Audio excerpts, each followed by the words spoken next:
3. What's up, red and black faithful? You're watching Overtime with the Daily Aztec. I'm Agustin. This is Matt and Edward, and we're right here on the field of the Q, fresh off watching San Diego State completely dismantle Nicholls State 47-0. Now, you've seen the scoreline, you've seen the stats. Matt, what can you take away from this game?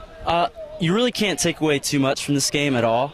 San Diego State paid Nicholls State $230,000 to come into the stadium and basically act as a punching bag. So I don't think you really can take away too much at this point. Edward? My biggest thing that I'm going to take away from this game is the kicking game. I talked about in the preview, this kicking game is still unsettled. Brian Shields and Abel Perez are battling it out, and Perez missed a 42-yarder and a PAT and looked shaky on every other kick. So they got to get that kicking game settled if they want to win games this season. Now, guys, was there anything in this game that really surprised you guys that you weren't expecting to see coming in tonight? My big thing is DeMarco Sampson. Everybody knows he's a physical, great wide receiver, but we didn't know if he could put up those numbers with Vincent Brown in the lineup. It's not a secret that Vincent Brown is Ryan Lindley's favorite target. So to see DeMarco Sampson put up 179 yards and 2 touchdowns with Brown in the lineup is pretty crazy to me. So that's what I'm taking out of that for my big surprise.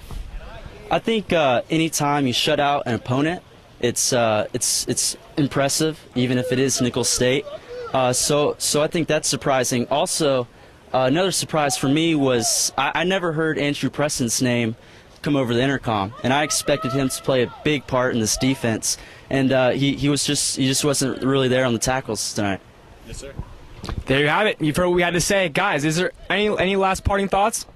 Yeah, you know, I've seen a lot of coaching staffs here. I've seen Chuck Long and I've seen Brady Hoke, and if you watched the post-game press conference, you heard a lot about the preparation they did for this game. This is Nicholls State, and they were talking about watching film and the base defenses they were running and the cover sixes. You could tell they really did their homework, and it really impressed me that this coaching staff is taking this team to another level and preparing them in ways that maybe previous coaching staffs haven't. So I think that's why they're being successful now. I completely agree with that. I think it should be worth mentioning all the traditions that the coaches are bringing in to the school. I think that's going to play a key in building this program. And that's all we got for you. Until next week, for Matt and Edward, I'm Agustin. Good night.